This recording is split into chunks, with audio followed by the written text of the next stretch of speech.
सरकारला शिव्या पण घालू लागले, तर आपण कशाला अजून मिठाचा खरा टाकून आहे चाललेली प्रक्रिया पण खराब करायची, असं त्याचा अर्थ होता. नाही, विजय वडंटीवारला बी पाडेन, सगळे काँग्रेसचे सीटं बी पाडायला लावून मराठ्याला. नाही, ते आता चिडाची होता कामा नाही. त्यासाठी आपल्याला काय करता येईल ते बघा.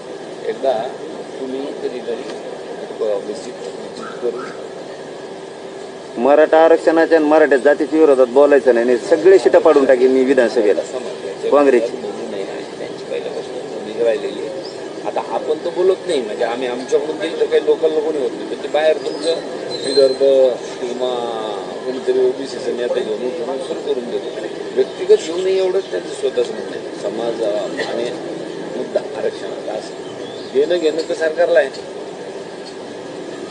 आम्ही विरोधातच आम्हाला देता येत, तुम्हाला देता येत नाही. किमान आपण त्याच्यावर टार्गेट करून बोलण्यासारखं झालं नाही पाहिजे असं त्यांचं म्हणणं. येऊ लागलो